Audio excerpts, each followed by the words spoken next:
Les titres principaux. L'usine Kenya Beverage, construite près de la ville de Ginchi, a été inaugurée et est entrée en service.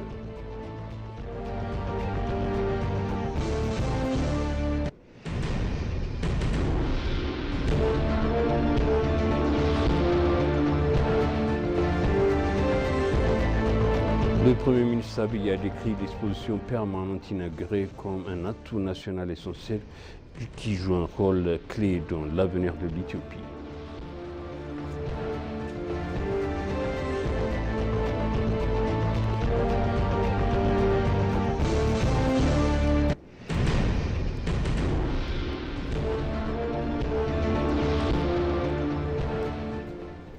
Bienvenue chers téléspectateurs CVC, c'est moi Zalal Morkana avec le journal. L'usine Kenya Beverage, construite près de la ville de Ginchi, dans la zone de Shoa Ouest, dans l'état régional d'Oromia, a été inaugurée et est entrée en service. Le président Haïlé Selassie, le président de l'état régional d'Oromia, Chemal Sabdissa, ainsi que d'autres hauts fonctionnaires et résidents locaux étaient présents à la cérémonie d'inauguration. Le président Haïlé Selassie a également exprimé que les activités de développement doivent être axées sur les jeunes. Le chef de l'État d'Oromia, Chemal Sabdissa, a pour sa part déclaré que les activités de développement menées dans la région de ces dernières années ont largement bénéficié aux jeunes.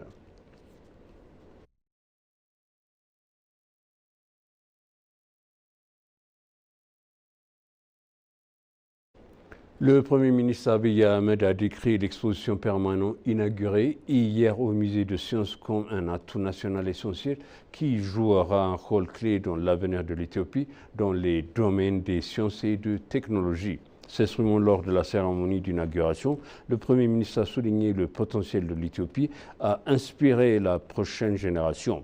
Officiellement inaugurée, l'exposition présente 5 domaines thématiques: l'intelligence artificielle, le changement climatique, l'agriculture, l'hydroélectricité et l'énergie, et l'aéronautique et l'aviation. Le Premier ministre a rappelé que la création du musée, précisant que le bâtiment avait été construit et inauguré avec une exposition temporaire il y a environ 2 ans. Le Premier ministre Abiy a également exhorté les enseignants, les chercheurs et tous les citoyens visionnaires engagés dans la construction de l'avenir à la visiter l'exposition et à s'en inspirer.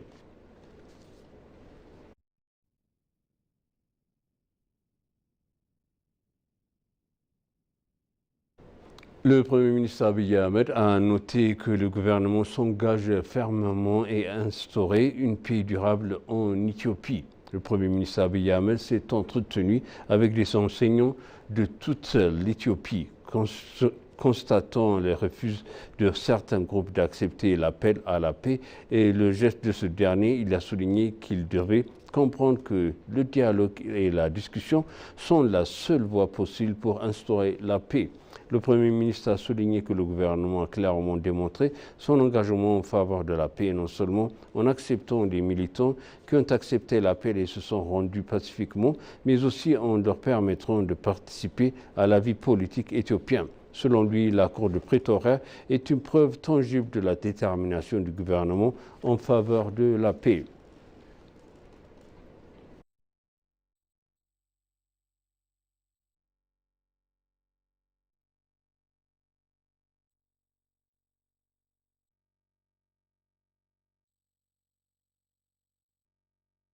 Les médias devraient œuvrer pour la protection des intérêts nationaux éthiopiens grâce à l'intelligence artificielle, a déclaré le diacre Daniel Kibret, conseiller du Premier ministre pour les affaires sociales.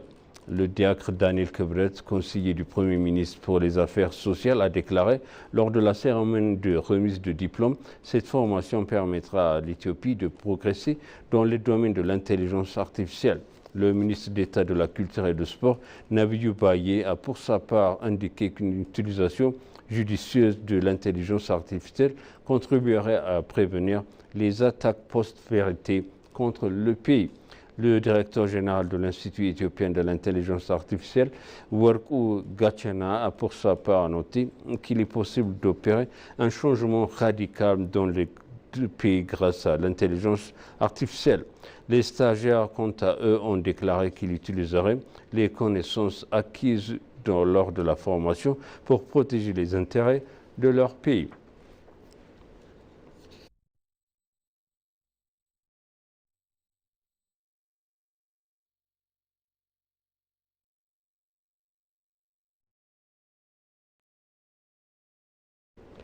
Lors de l'ouverture du 16e Festival des Arts d'Addis Abeba, la ministre de la Culture et des Sports, Shawit Shankar, a souligné le rôle essentiel des arts dans la construction d'une économie collective et des importants bénéfices socio-économiques de ce secteur.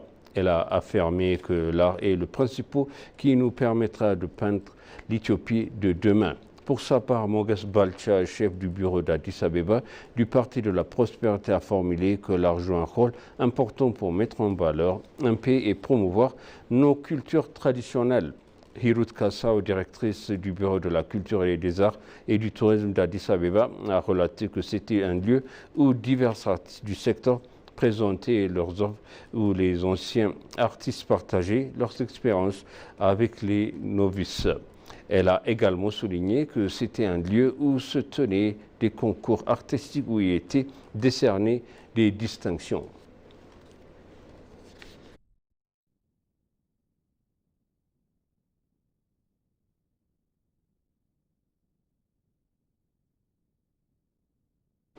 L'administration municipale d'Addis Abeba a lancé un programme d'ouverture de services de bénévoles d'été 2017.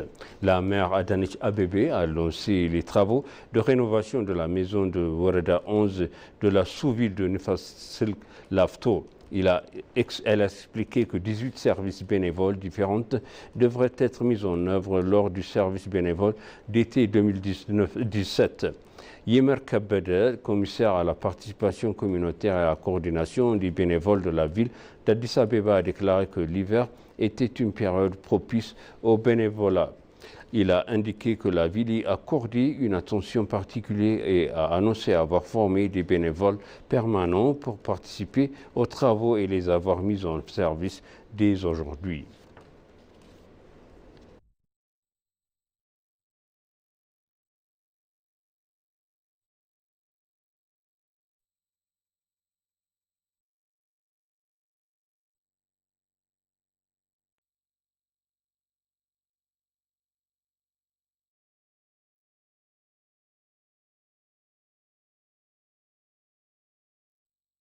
Dans un entretien exclusif accordé à l'ENA, Teiba Hassan, directrice générale de la service de réfugiés et des rapatriés, indique que l'Éthiopie accueille actuellement environ 1,2 million de réfugiés, se classant au 2e rang en Afrique et au 7e rang mondial dans le nombre de réfugiés.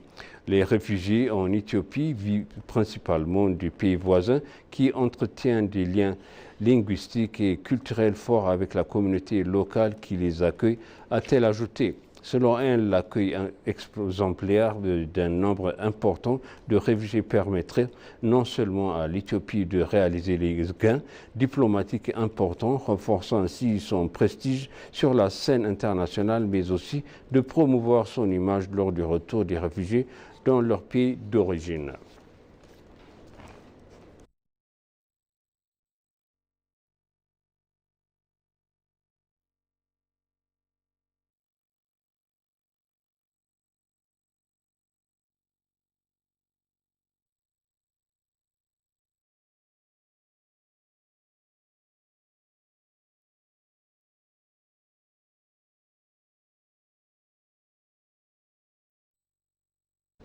Et pour conclure, le journal, il a été confirmé que la conférence continentale et internationale organisée par l'Éthiopie non seulement contribue à l'image positive du pays, mais contribue également à renforcer les relations diplomatiques. Amarek Annao, chercheur du premier plan à l'Institut d'études politiques, a indiqué que les conférences internationales et continentales organisées par la ville présentent de multiples avantages au-delà de l'amélioration de l'image positive du pays.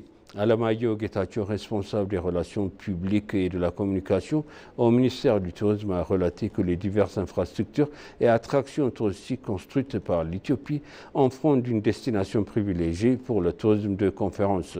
Samina Seifa, directrice du parti prenante du programme national d'identification, a rappelé que l'institution avait récemment organisé avec succès la conférence internationale sur l'identification pour l'Afrique.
Chers téléspectateurs, ainsi s'achève le journal. C'était moi, Zalal Mourkana, avec vous. Je vous souhaite un bon suite de programme et bon week-end.